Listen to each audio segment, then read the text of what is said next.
Tshivhalo tsha vhathu vho no lovhaho khomboni dza badani ngei vunḓuni ḽa Limpopo tshi khou anganyela u swika henefha kha 5 ubva tshe ono ṅwaha wa 2023 wa thoma. Izwi ndi nga murahu ha mpfu dza vhathu vho no fhira mahumi-mavhili vhuponi ha Musina nga Swondaha vhane vha vha vhashumi vha mugodini wa Venezia henefho Musina.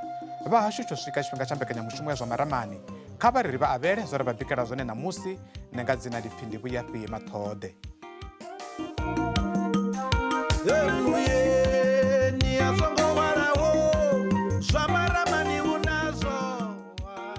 Mushumo wa u talusa vhathu vho lovhaho khomboni ya lilori na bisi vhuponi ha Musina mafheloni ya vhege wo takutshedza vhuongeloni ha Tshilidzini vhuponi ha Thohoyandou.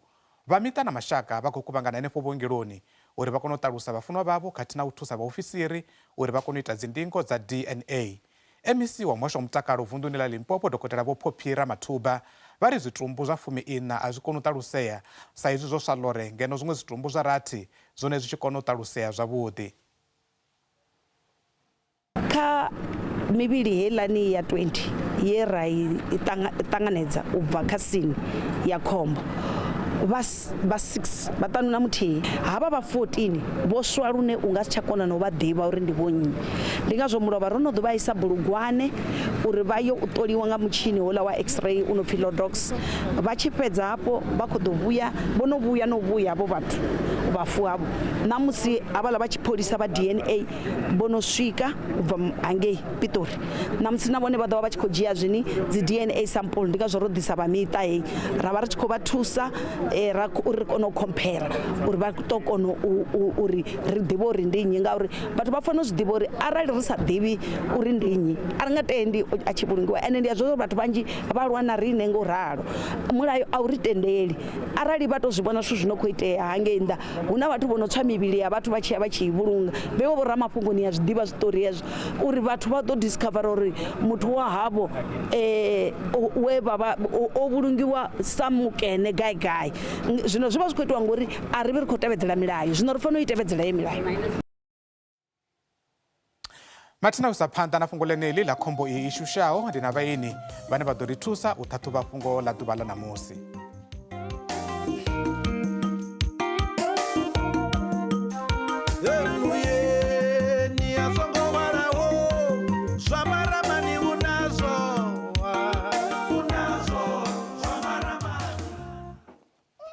Zwa zwino ri ṱanganedza vhaeni vhashu ndi neḓorobo muhulwane wa tshiṱiriki tsha Vhembe ndi vho Ḓowelani Nenguḓa khathihi na vho Livhuwani Mamburu u bva kha dzangano ḽa vhashumi vha migodini ḽa National Union of Mine Workers. Ndi masiari vhaeni vhanga ṱhamusi ndi sathu ḓa khavho ri thome ri gidimele kha vha khamphani ila ya Marie and Roberts hune zwa zwino ravha na vho Ed Jamin vhane vha vha muambeli wa khamphani yeneyi.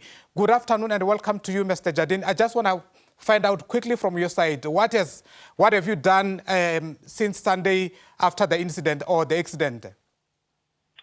Good afternoon and good afternoon to your viewers as well. This has obviously been quite a traumatic event for us as a company. We pride ourselves in safety and obviously to lose 17 of our colleagues on a road accident like this has been quite devastating to the company. We on Sunday night immediately got our sanitation leadership to gather and to make their way to the accident scene. They got there early in the morning on Monday morning and supported the local authorities and our client partner, De Beers, on the ground there as well with whatever the local authorities needed. Then obviously the process of making sure those who have passed could make their way to the medical facilities, to the morgues. And we also, first priority for us was to make sure that the 4 of our colleagues who were injured could get excellent medical care straight away. That was what we had done immediately up until that point in time. And then, of course, the investigation has begun and also the identification or the process of identification of those of our colleagues who have lost their lives. That's also now been complete. And then in terms of burial, any assistance that you are going to offer to the families? Yeah, so this has been quite a complicated process. What we've done is that we went through first the process of identification, or as best as possible, because due to the gravity of the accident, some of the bodies were quite badly burnt. but we managed to contact the families of those who had lost their lives. And the families, we spent some time with the families yesterday, went through the process of identification. What's happening now is that DNA testing has to be concluded, especially with the bodies that have been quite badly burnt. And this is a process that can take up to 3 to 4 weeks. And now we just need to ensure that the families are supported with emotional and trauma counselling while this process is being done, and then obviously the formalities of burial, and that we will make sure that we assist as best possible. But up until now, we've just managed to get the families up to the site to be supported. We've taken care of their transport and accommodation during this time, and we'll continue supporting them with counselling throughout this period. Maybe briefly, one would want to know, is this the biggest tragedy that you've ever had as a company? Look, Murray & Roberts is a company that's over 120 years old, so it's difficult to say it's the biggest, but certainly in the most recent times of what I can remember, and I've been with the company for 15 years, this has been the biggest tragedy we've experienced. And like I mentioned at the start, our hearts are broken, and we are devastated that we've lost our colleagues in this way. Maybe before I let you go, what do you learn as a company from a tragedy like this one? Pardon, may I ask you to repeat the question? What do you learn from this? Look, like I said, this was an accident. It was an accident that happened out on the roads. Safety is very important to Murray & Roberts. We used a very reputable transport company to transport our workers to and from the sites. Obviously, as part of the investigation, we'll look at ways in which we can perhaps improve this. But from a safety point of view, we worked with a very reputable bus transport company. We've been working with our partner, De Beers, for the last 10 years, and we're really sorry that this has happened now. But sometimes on the roads, sometimes these matters are out of your control. But we'll certainly look into it and see how we can improve safety for our colleagues. Mr. Jadim, we thank you so much for your time. Opportunity, thank you. Matina ndi mwambeli wa kampani ya Murray & Roberts ri tshi khou sedza vhashumi vhe vha lovha kha tshiwo tsha bisi na lilori ngei Musina vhane vhaṅwe vhavho ndi vhashumi vha khamphani yeneyi. Mathina zwa zwino ndi na muambeli wa dzangano la vhashumi vha vhane vha vha vho livhuwani Mamburu. Ndi khou dovha hafhu nda vha ṱanganedza muthu anga tamo ḓivha uri sa dzangano la vhashumi vha vho ri pfha nga ha khombo yeneyi ha ḓa mini muhumbuloni wavho vha pfha zwiyani? Zwine ra nga amba sa dzangano la NUM ndi zwa uri ro zhakiwa mafhungo aya a khombo yo itea nga Sondaha nga masiari nga vho 5 he ra pfha uri ho vha na lilori ḽe ḽa thulana na basi ye ya vha yo hwala vhashumi vha tshi khou ya Venetia for night shift. Zwino rine zwithu zwe vha ri songo zwi lavhelela, khombo dzi a itea badani, mara tshithu tshihulwane zwa uri bada heiḽa i no bva Musina i tshi ya Venetia ndi bada ine uri i a ṱhogomeliwa. Ndi zwine vhashumi dzi membara dza NUM vha khou amba, mara thaidzo kha vhathu vhe vha zwi vhona vho ri thaidzo ndi ḽiṱiraka ḽe ḽa vha ḽi khou tshimbila kha dzi lane mbili. Ndi hafho he ha itea khombo. Vhathu vhanzhi vho vhonaho hei ṱiraka vha khou sumbedzisa uri vho edzisa u imisa vha balelwa, so u swikela hu tshi ḓo itea heyo khombo hu tshi ḓo lovha vhathu vha 20. Ṱhamusi muthu anga tama u vha vhudzisa vho Mamburu uri nyimele ya vhashumi vha mugodini wa Venetia zwavhuḓi vhuḓi ndi nyimele ḓe ri sathu amba nga zwa khombo yeneyo yo iteaho. Fhedzi mugodini wa Venetia ri tshi khou amba nga tshiimo tsha vhashumi, ri khou amba nga tshiimo ḓe vhashumi vha na zwifhio zwine vha nga vha vha khou ṱangana nazwo. Tshiimo henefho mugodini wonoyo ndi mugodi wa mini, u bveledza mini zwavhuḓi vhuḓi, hu khou itea mini? Ndi mugodini u bveledza diamond u onariwa nga khamphani ya DBS. And mafhungo mahulwane ane khou itea hangeini DBS zwino he vhashumi dzi membara dza NUM vha ri vhudza ndi mafhungo a health and safety, hune uri vha khou sumbedzisa na ṅwaha ho vha na mulilo underground, ha dovha ha vha na thaidzo ya blasting ye si tshimbile zwavhuḓi, mara o vha na si vhe na muthu o vhaisalaho kana u lovha. Mara ri tshi ḓa kha mafhungo a vhuvhili ndi ya uri transformation, vha wana uri makhuwa kha dziposo dza engineering ndi vhone vha no khou tholiwa kha dziposo khulwane. And zwiṅwe zwine vhori dzi membara dza NUM haningei Venetia maini vha khou lila ngazwo nga maanḓa. vhone sa dzangano muthu anga tama u ḓivha uri kha nyimele dzenedzi kana zwililo zwenezwo zwine vhashumi vhanga vha khou amba ngazwo vhono thoma u ita mini kana hu na zwiṅwe na zwine vha nga ri vhono zwi ita siani ḽa u tandulula zwililo zwine vhashumi vhanga vha khou lila ngazwo? Zwine tshithu tshihulwane tshine na khou itea tshiṅwe tshithu tshe nda si tshambe ndi tsha health and safety. Vha khou nyanga u tshi vha na dzi full time safety shop stewards.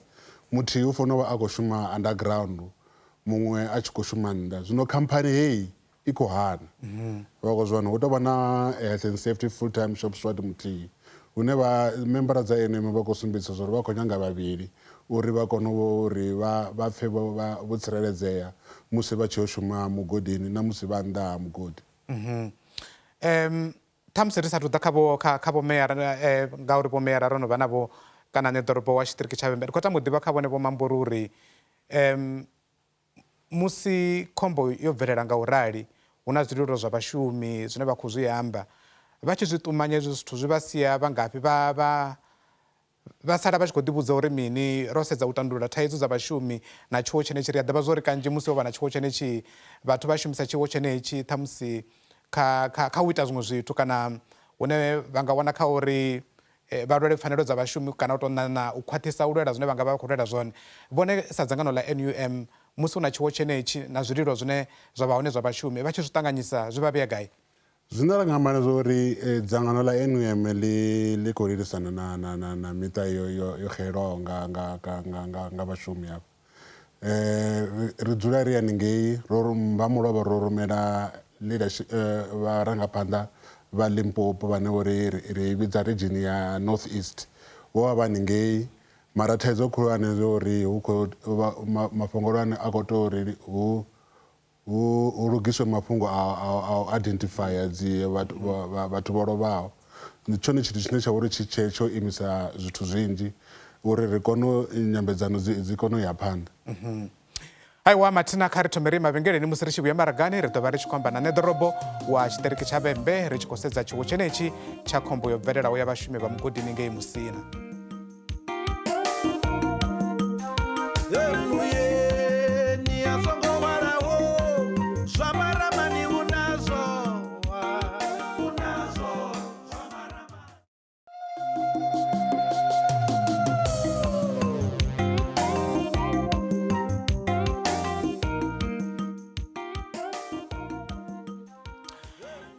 Ri khou dovha fhura vhaṱanganedza kha mbekanyamushumo yashu ya zwa Maramani ri kha ḓivha navho vhaeni vhashu vhane vha khou ri thusa u ṱhaṱhuvha fhungo ḽa ḓuvha ḽa ṋamusi.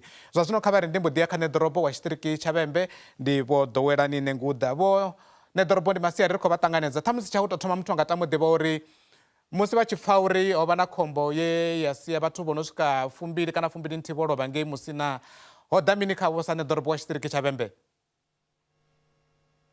Ndi a livhuwa muhashi na lushaka lwoṱhe lune ra vha nalo masiari ano. Ndi nga thoma nga u ḓivhadza zwa uri ro pfha mafhungo haya a masinḓambilu ra pfha zwo ri kwama nga maanḓa. Ro mbo ḓi vuwa nga matsheloni ri tshi ya afho ho iteaho tshiwo ngo ralo ra kona u vhona zwoṱhe zwo iteaho. Ṱhiraka yeneyo na bisi zwo ṱhaṱhamuwa ngo ralo na he vhathu vhashu vha luza hone matshilo. Riṋe sa tshiṱiriki tsha Vhembe ro pfha ro khathiwa dzimbilu nga maanḓa ngauri zwithu zwi khou bvelela hune ra dzula hone ende ri tshi tshekulusa ri tshi pfha ri khou wana uri vhathu vho lovhaho hafho ndi vhathu vhane vha vho bva zwavhuḓi vha tshi ḓivha zwa uri vha khou shumela miṱa yavho vha ḓo dovha vha vhuya vha tshi bva mishumoni. Zwi khou ri kwama nga maanḓa maipfi a dzindiliso kha miṱa yoṱhe ine khou kwamea. Nṋe ḓorobo muthu anga tama u ḓivha uri hafha tshiṱirikini tsha Vhembe ano maḓuvha u nga ḓi topola wari hu na khombo dzi shushaho dzo iteaho dzine dza khou ḓi kwama vhaṋameli vhanzhi. Muthu anga tama u ḓivha uri sa tshiṱiriki vha ri mini ngazwo hu na magana ane vha nga vha vha khou a dzhia ṱhamusi naho zwi nga vha zwi tshi kwama muhasho wa vhuendi wa vunḓu fhedzi sa tshiṱiriki tsha Vhembe hu na zwiṅwe na zwine vha nga ri vha khou ṱoḓa u ita zwone siani ḽa u fhungudza khathihi na u lwa na khombo dzenedzi dzine dzi tshi itea u wana ho lovha vhathu vhanzhi nga tshifhinga tshithihi? Ndi zwone dzikhombo dzi khou ṋaṋa fhano kha tshiṱiriki tsha Vhembe. Dziṅwe dza hone ri wana uri dzi khou vhangiwa nga vhukhakhi ha maḓiraiva vhone vhaṋe. Huṅwe ri wana vhathu vhone vhaṋe maḓiraiva vho neta vhaṅwe vha vha vho kambiwa zwiṅwe zwiendedzi zwi vha zwi songo tea uri zwi vhe badani. zwino rine na tshumisano na mihasho ine vha hone ri khou ima nga maanḓa uri ri vhone uri milayo i khou tevhedziwa. Ri khou ima nga maanḓa na vhavhuendi uri ri vhone uri vha khou tsheka dzigoloi dzoṱhe dzine dzo vha badani uri dzo tea na u vha badani. Vhareili vha na maṅwalo na vho tea na u reila dzigoloi. Hu na vhukando vhu no khou dzhiiwa hu tshi dzhielwa vhanevha vhathu vhane vha vhori zwiṅwe zwi khou vhangiwa ngavho uri zwithu zwi tshimbile zwavhuḓi dzi badani dzashu. Lune sa tshiṱiriki tsha Vhembe ri ṱuṱuwedza vhathu vhashu uri kha ri ṱhogomele maga oṱhe, ri ṱhogomele milayo ine ra funa uri i tevhedze musi ri dzi badani ngauri vhathu vha khou ṱutshela nga matshilo avho zwi songo tea muhasho. Ni ḓorobo muthu anga amba uri vhareili vha nga ḓivha vha khou amba uri ri khou tevhedzela zwithu zwoṱhe zwo fanelaho, kutshimbilele, kureilele, milayo yoṱhe ya badani. Fhedzi fhungo ḽiṅwe ḽine ḽa vha hone ndi ḽa tshiimo tsha bada tshiṱirikini tsha Vhembe. Muthu anga tama u ḓivha uri vha ri mini nga tshiimo tsha bada tshiṱirikini tsha Vhembe. Vha takalana sa ḓorobo musi vha tshi vhona bada dzi nga nḓila ine dza vha ngayo nga tshino tshifhinga? Ndi ḓo thoma ngo amba uri sa muvhuso u na zwivhuya zwinzhi zwine ra khou zwi ita u khwinisa dzi bada dzashu. Vha tshi tou dzhena hanefhaḽa Musina, ḓoroboni ya Musina, vha ḓo zwi vhona zwa uri dzi bada dzo shanduka. Ho no vha na dzi bada dzine dzi bva nga nṱha, dziṅwe dzi khona nga fhaḽa, hu fhungudza vhuendi na uri vhu si ḓale vhukati ha ḓorobo. Zwi amba zwa uri hu khou khwinisiwa dzi bada lune hu ḓo vha khou tshimbilea. Vha sedza zwezwino minista wa zwa vhuendi vha khou tou bva rwela ṱari iṅwe operation ino dzo pfhi operation vala zonke. Yo vhona uri hune ha vha na dzi potholes ri dzi thivhe dzi potholes dzi khou thivhiwa. Vha sedza ḓuvha ḽiṅwe na ḽiṅwe phanḓa vha ḓo wana dzi potholes dzi khou thivhiwa u ita uri dzi bada dzi tshimbilea zwavhuḓi. Dzi bada dzashu zwa zwino dzine dza vha uri dzo no fa mitalo i khou taliwa uri vha kone u vhona na musi vhusiku uri vha kha tshanḓa tshifhio zwavhuḓi. Na dzi tswayo vha ḓo wana ri khou dzi vusuludza kha dzi bada dzashu uri vha kone u vhona zwa uri vha khou yela gai, hune vha funa u ima hone ndi gai, hune vha funa u fhungudza luvhilo ndi gai, ngoralo.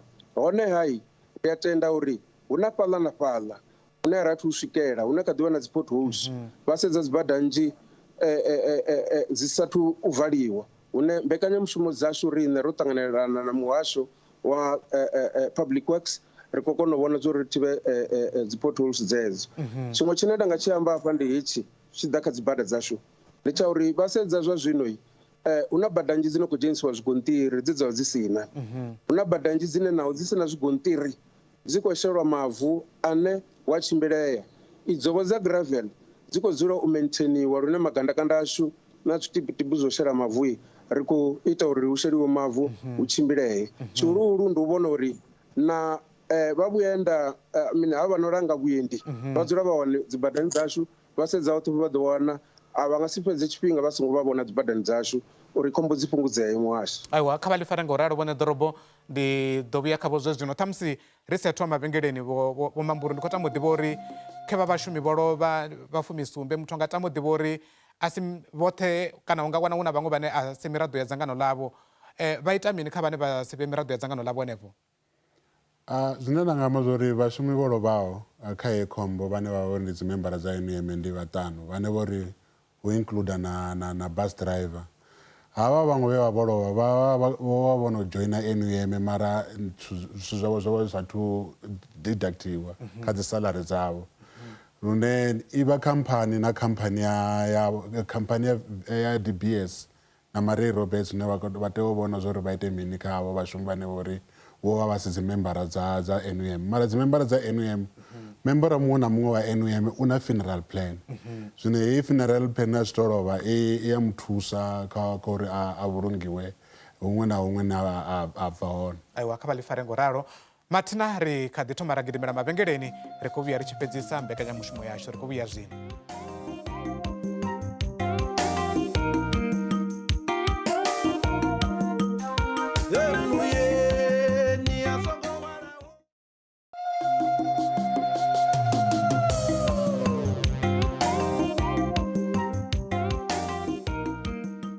Ri khou dovha ṱanganedza kha luṱa lwa u fhedzisela lwa mbekanyamushumo ya zwa Maramani. Kha ri ise phanḓa na fhungo ḽa ḓuvha ḽa ṋamusi. Ṱhamusi ndi humele kha vhone ḓorobo muthu anga tama u ḓivha uri wa tou sedza tshiṱiriki tsha Vhembe ro sedza zwolusa bada yeneyi ya N1 u livha mukanoni no pfhukhekanya u ya phanḓa ngei ndi bada ine yo ḓalesa vhuendi khathihi na malori manzhi ane vha khou hwala dzithundu na mihwalo yo fhambananaho. Muthu anga tama u ḓivha uri siani ḽa u vhona uri vhathu vhane vha khou tshimbila badani yeneyi ḽa vhareili vha malori vha na ndugelo dzo fanelaho, mabambiri o fanelaho, ndi zwifhio zwine vha nga to zwi amba sa ḓorobo wa tshiṱiriki tsha Vhembe nga zwezwo?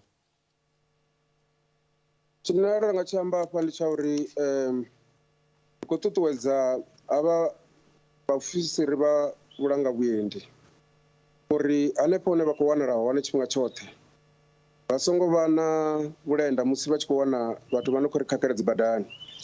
Hu na vhathu vhane ri a zwiḓivha zwa uri vhaṅwe vha dzhena dzi badani vha sina dzi bambiri dzo reila, dzi ḽaisentsi. Ndi vhona uri vha ḓo dzhia vhukando vhu konḓaho kha vhathu vhenevho. Hu na vhathu vhane vha khou dzhena dzi badani nga dzi goloi dzine a dzi ngo tea u vha dzi badani, dziṅwe dzi vha dzi songo thela, dziṅwe dzo no vha uri dzo ṱala, dzi na mathaela na mini. Ndi vhona uri vha ḓo dzhia vhukando vhu konḓaho kha vhathu vhenevho.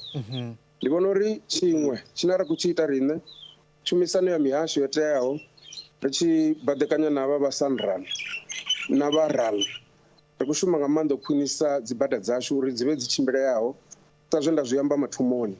Fhedziha ndi vhuḓifari ha mureili ene muṋe musi a tshi dzhena badani a zwi ḓivhe zwori ha khou reila yawe ya yeṱhe goloi, u khou reila na dza vhaṅwe, ende a zwi ḓivhe zwori vhukhakhi hawe u nga dzhia matshilo a vhaṅwe vhathu vha sina mulandu. Sa zwino ro lozwa vhathu vhane ri nga kona u amba uri a vha na mulandu, vhathu vhane vha vhori o ḓishumela, vhathu vho dzhena zwikolo, vha no ḓivha mushumo, fhedziha vho khakhisiwa nga muthu ane vha songo ḓorobo sa izwi tshifhinga tshi tshi khou ṱuwa ndi khou tama u ḓivha uri vhone sa tshiṱiriki tsha Vhembe, sa masipala wa tshiṱiriki tsha Vhembe, hu na thuso ine vha ḓo i ṋekedza miṱa yeneyi yo kwameaho ya vhathu vhane vha vho lovhaho khomboni yeneyi, ndi zwifhio zwine vha ḓo ita nga u pfufhifhadza? Riṋe sa tshiṱiriki tsha Vhembe ro no thoma ri khou shumisana na muhasho wa transport na community safety, ro no vhumba tshiimiswa tshine ra tshi vhidza uri ndi task team ino khou davhidzana na vha muṱa.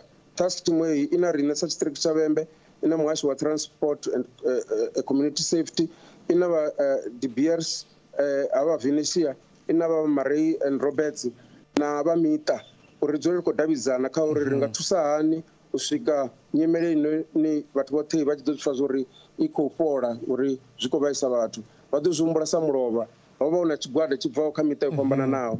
Ro vha ri wana hanefhaḽa ri tshi khou tikedzana na miṱa, ri tshi khou vha khuthadza uri zwoṱhe zwi no khou itiwa, vha tshi khou ṱanganedza vhavho na dzi DNA dzi no khou itiwa. Ri ḓo vha ri khou shumisana na muhasho wa mutakalo, ri khou shumisana na muhasho wa social development uri miṱa i thusalee u swika ri tshi ḓo vhulunga vhafunwa vha vhathu vhenevho vhane ra vha uri vho luza matshilo avho. Kha vha ḽi fare ngo ralo ḓorobo, ndi khou tama uri ndi ḓe kha vhumamburu. Vhumamburu ri a ḓivha uri hangei Venetia zwa zwino ho vhona thaidzo, vhashumi vha vha khou fushea miholo. Ndi kha tama u ḓivha uri tshiimo zwa zwino tsho imisa hani, hu khou ḓo itea mini? Zwine nda nga amba zwa uri ho vha hu na nyambedzano dza mishumo dza si bvele phanḓa zwavhuḓi. Zwino ri tshi khou amba NUM yo apulaya certificate tshayo ya tshiṱerekeni, mulovha CCM yo vha i Venetia mine na company management he ra vha ri khou decide uri hu vhe na dzi picketing rules na picketing location. Ri khou amba ro tendelana kha location, tshifhinga tshiṅwe na tshiṅwe certificate tshayo ya tshiṱereke tshi nga thoma. Vho livhoni mamburu u bva kha dzangano ḽa NUM, ndi khou livhuwa vhukuma khathihi na ḓorobo vho ḓowelani nenguḓa u bva ngei tshiṱirikini tsha Vhembe. Ri khou livhuwa vho vha na riṋe kha mbekanyamushumo ya ḓuvha ḽa ṋamusi, a ṋamusi kha ri agadze henefha. Fhungo ḽa khombo dza badani a si ḽavhuḓi na luthihi, miṅwe miṱa i sala i si na vhaunḓi. Vhathu kha ri reilile nga vhuronwane musi ri tshi khou tshimbila badani khathihi na vhusedzesi. Mathina arali vha tshi tama u vhona dziṅwe dza mbekanyamushumo dza zwa Maramani, vha nga dzi wana kha siaṱari ḽashu ḽa YouTube na kha app ya SABC Plus. Ndi a tenda mbekanyamushumo ya ṋamusi yo vha thusa. Arali hu na ane vha tama ri tshi dzhena khao, kha vha ri kwame zwidodombedzwa zwashu ngezwo henefho kha ḽilale Venḓa ḽa anya tshikamuroho yowa.